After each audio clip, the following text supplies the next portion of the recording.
Hello and welcome to Let's Talk with Bishop R.C. Blakes. R.C. is an author, empowerment teacher, and the proud pastor of the New Home Ministries of New Orleans, Louisiana and Houston, Texas. His message circles the globe. His conversational and candid approach to challenging content makes him a relevant voice to all generations.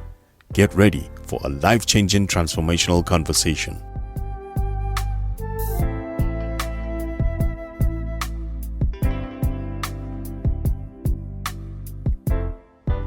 Welcome back to worship, family. Welcome back to worship. This is your pastor, R.C. BlakesJr. I guess you say he says that like he really loves saying it. I absolutely do. I count it such an amazing privilege to be able to consider myself the pastor of so many amazing people. I love you with all of my heart. Lisa and I appreciate you so much. I want to deal with something today that I think it's very necessary that we deal with it because it's impacting all of our spiritual and emotional health. I want to talk about how to get along with people. You know, everybody's waiting on somebody else to get along with them. And the reality is the only part of that equation that you can control is you. How can you be a better person? How can you be more spiritually mature? And how can you have a better sense of reading the room and having, a greater sense of social skill? Because it's going to require all of that for us to get along with people. The interesting thing is that, it's not dogs or cats or grass or birds or rocks or clouds that's stressing us out. We are stressing one another out, human beings. As I was sitting here and pondering, talking to you, I was thinking about, excuse me, how many of you are still at home embracing worship on the cyber platform or through the social media networks. And I'm not judging that because I believe that that's a personal decision. But I hear you say, well, I'm not back in the physical church. I'm not back in the physical church yet because I'm afraid of COVID.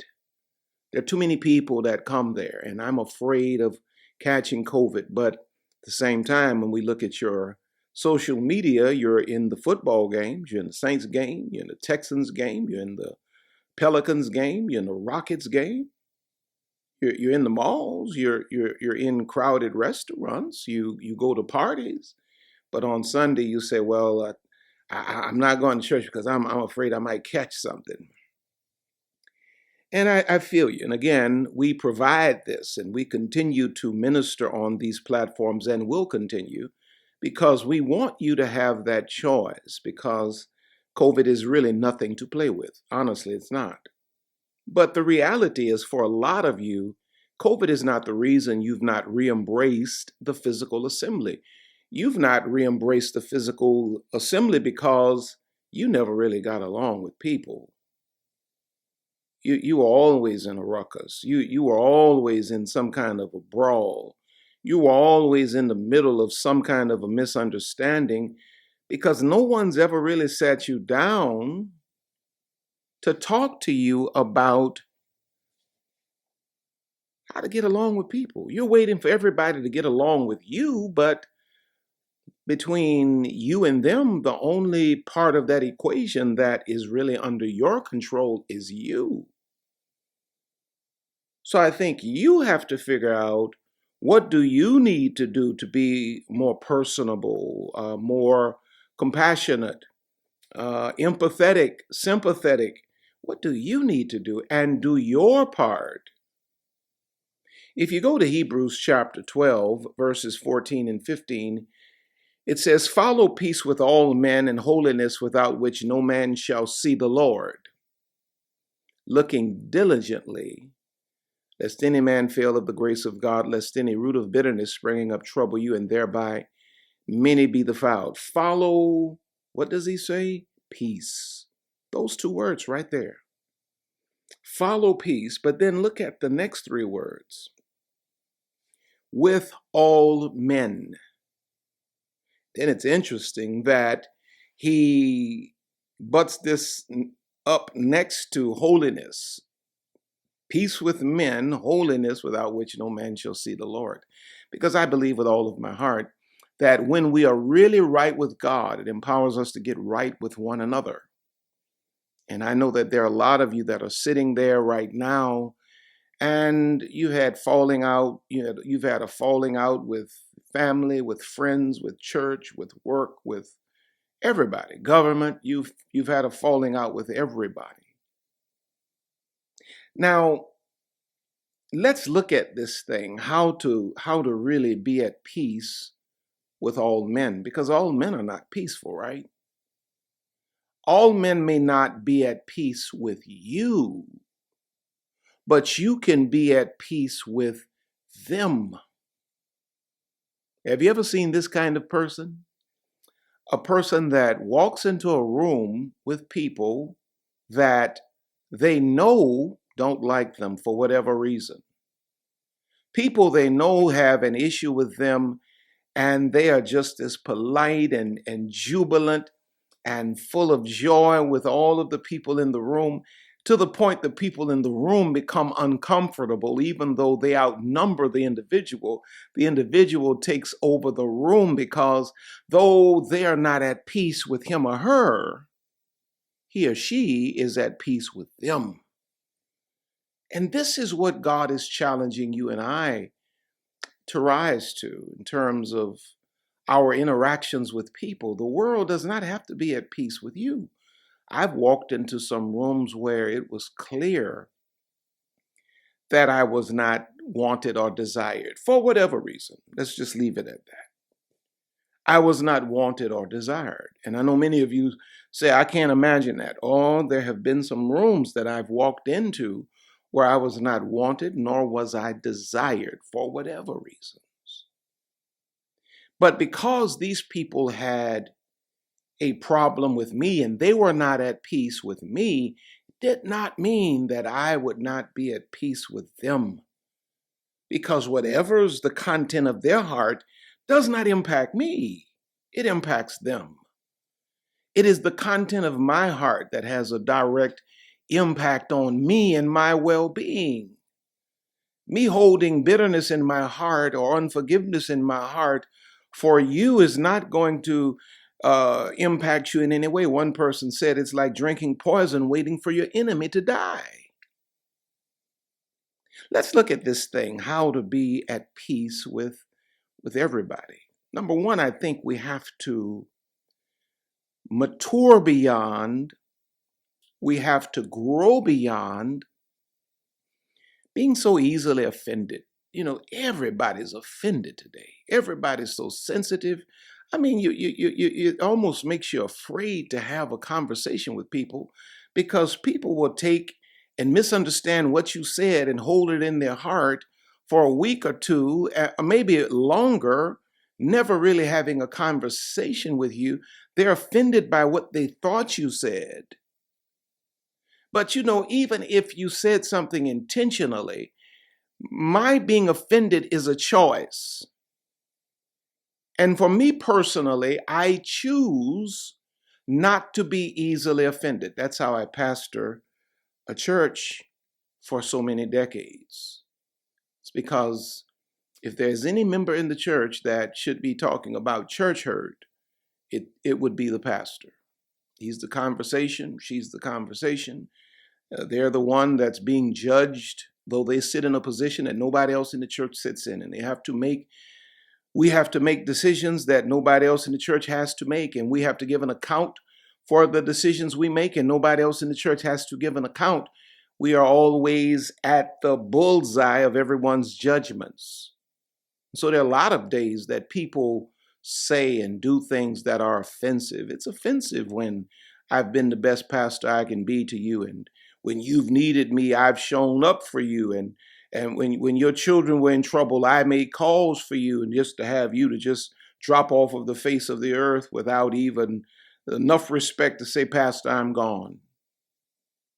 Beautiful young man is contemplating joining our church and comes from a great church. And he and his family were getting ready to just join the church. Really, they'd been visiting. And I said to him, I said, now, I'm not saying that God has not led you to this church. I said, but what I want you to do, I want you to go back to your former church because you didn't have any problems there, according to what you said. You didn't have any problems. So you don't shift churches without going back to make certain. I know you may be attracted to my voice. You may hear God saying, this is the voice for your life, and I may very well be, but you do things the right way. I'm just trying to show you how, people get offended in the church when the reality is the pastor has to show up week after week. And you can't show up offended. You can't minister to people that you're offended with. Because a sign of immaturity and poor understanding is to have a personality that is always offended or living with a chip on one's shoulder. Some of you all woke up this morning with a chip on your shoulder. You're ready to get somebody straight right now.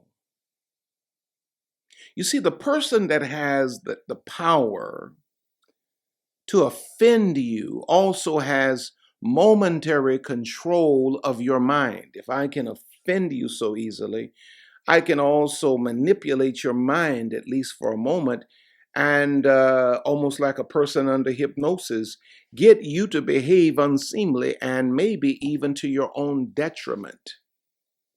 I choose not to be offended. I don't allow people to offend me. If you do something that I don't like, I'd rather just tell you about it. And in most cases, I don't even view it necessary to even tell you about it. If you continue it, I'll tell you about it.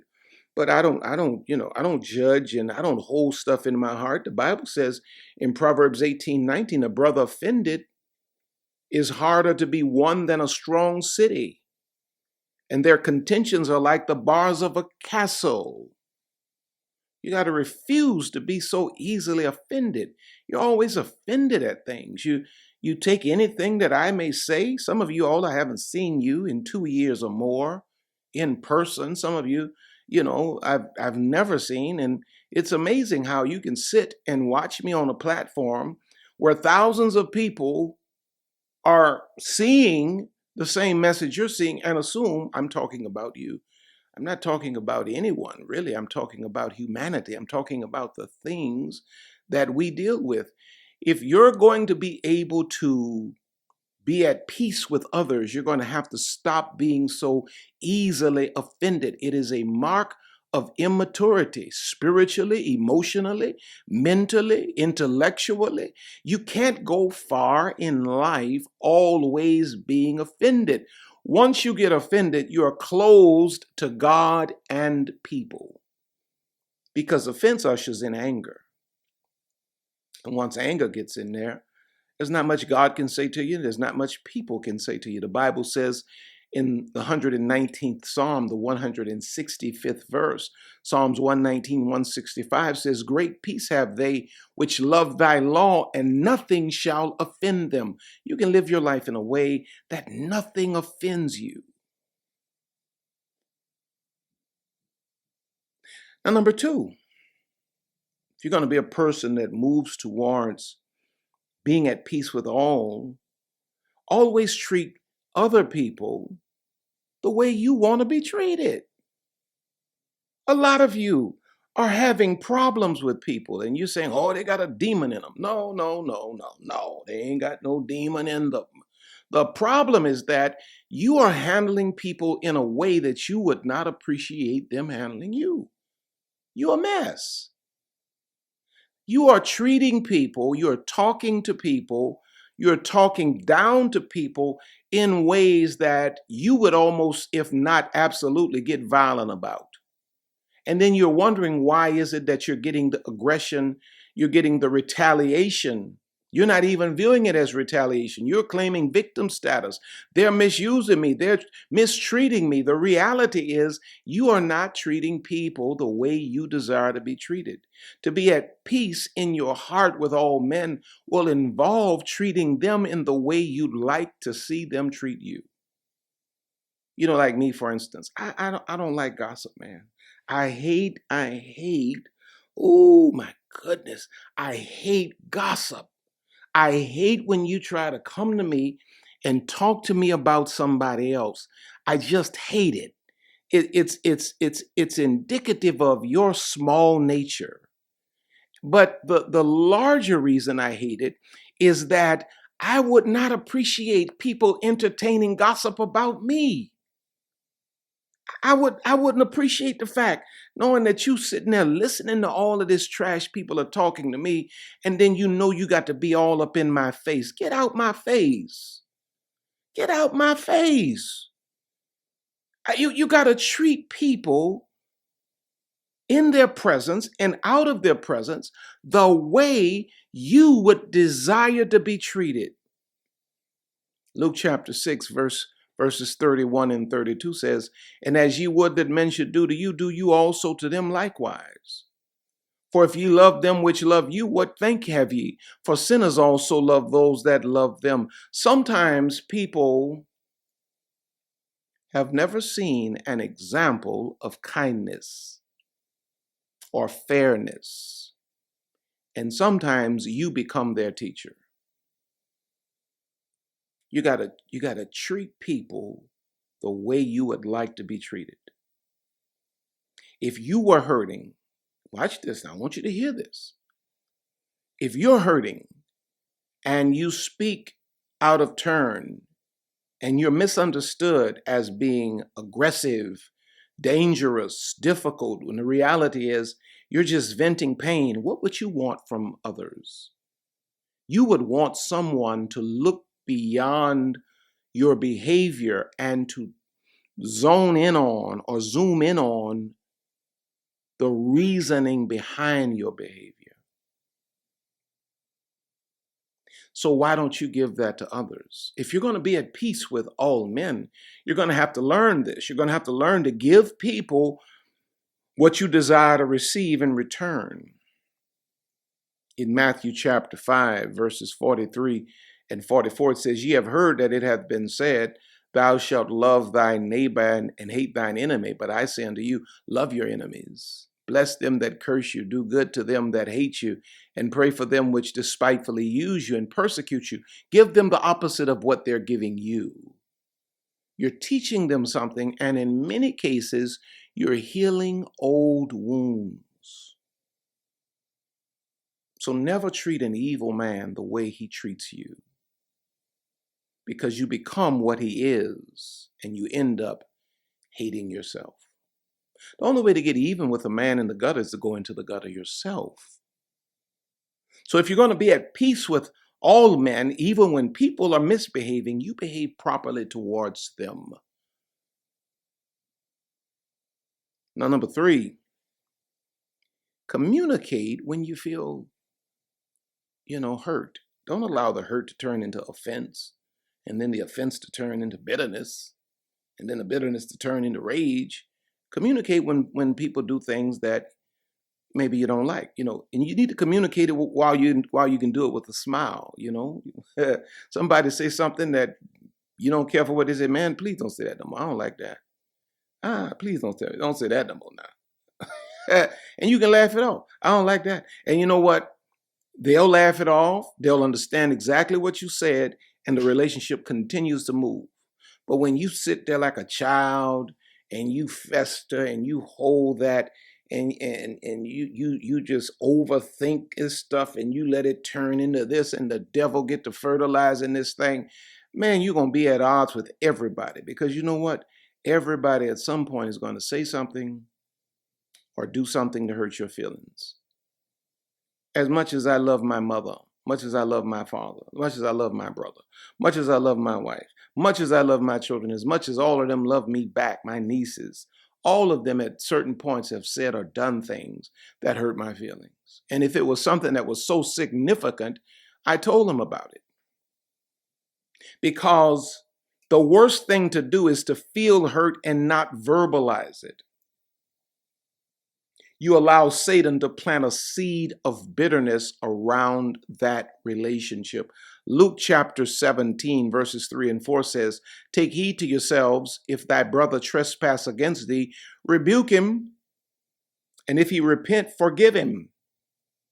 And if he trespass against thee 7 times in a day, and 7 times in a day turn again to thee, saying, I repent, thou shalt forgive him." Ephesians chapter 4, 26 and 27 says, "Be ye angry and sin not. Let not the sun go down upon your wrath, neither give place to the devil." You're going to be at peace with all men. Let people know when your feelings are hurt, or you don't like something, or you disapprove of something, and move on with it. Be done with it. Hold no grudges. And then I guess this is number 4. Apologize when others express feeling hurt by you. But I ain't did nothing wrong. I don't see why I did nothing wrong. You ain't got to see where you did nothing wrong. You don't have to see where you did nothing wrong. It's not about you sin. That's where we fail as men in terms of our relationships to our wives. And sometimes even vice versa. Because I don't logically connect with what Lisa, is feeling by whatever I said or did, does not eradicate the fact that that's her feelings. My apologizing for making her feel that way is not to invalidate my original intent. My apologizing does not mean that she's necessarily right. But what it does mean is that I have enough spiritual maturity and I have enough social skill to be able to get out of my own head and my own feelings and recognize, here's someone that's saying to me, what you said or what you did, my perception of it hurts me. Come on now. If I apologize and they hear my apology, now maybe they're in a position where they can hear my side of it and understand where I was coming from. But they're not going to hear anything until I can apologize. And there's some of you all that are just fundamentally against apologizing. And quite frankly, I've apologized as a pastor when I was not wrong about anything. I just knew that it was going to make for peace, period. This is the way you made me feel, Pastor. You said X, Y, Z, and it hurt my feelings. And I apologize. Pastor didn't mean no harm. I apologize. Won't you know I love you? And we went on to create, in a lot of cases, great relationships moving forward. Now, I could have, that don't make no sense because that ain't what I meant. And you need to pray more. You need to just pray more. You're not in the spirit. You let the devil use you. And what's going to happen? They're going to run out the church. And they're probably not going to go to nobody else's church because they would have been traumatized by church leadership. The biggest part of leadership is not sitting around being the boss. It's about being an example. It's about being an example. So it doesn't matter what your title is, bishop, pastor, prophet, apostle, whatever you want to call yourself. If you can't apologize, you ain't mature enough to be in no leadership. If you can't apologize, you ain't man enough to be nobody's husband. You really ain't man enough to be nobody's daddy because there are times you got to apologize to your children before your children can really hear what you're saying. Matthew chapter 5, verses 23 and 24 says, "Therefore, if thou bring thy gift to the altar, and there rememberest that thy brother hath aught against thee, leave your gift there before the altar, and go thy way. First be reconciled to your brother, and then come and offer thy gift." Don't have no tension between you and anybody. Luke 9:23, "And he said to them all, if any man will come after me, let him deny himself, take up his cross daily and follow me." You got to what? Be able to deny yourself. Romans chapter 14, verse 13, "Let us not therefore judge one another anymore, but judge this rather, that no man put a stumbling block or an occasion to fall in his brother's way."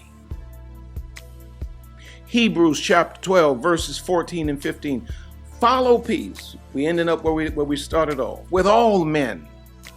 Holiness without which no man shall see the Lord. Looking diligently, lest any man fail of the grace of God, lest any root of bitterness springing up trouble you, and thereby many be defiled. You want to be able to be at peace with all men, you got to first grow up in your spirit. You got to understand that there's more on the table than your little feelings or your pride.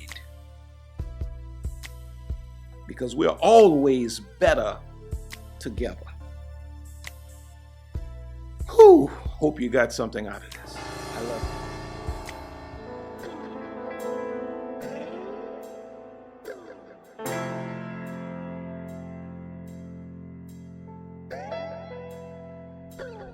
We here at RC Blakes Ministries want to thank you for spending this time with us today. RC and Lisa are always honored to have you with us.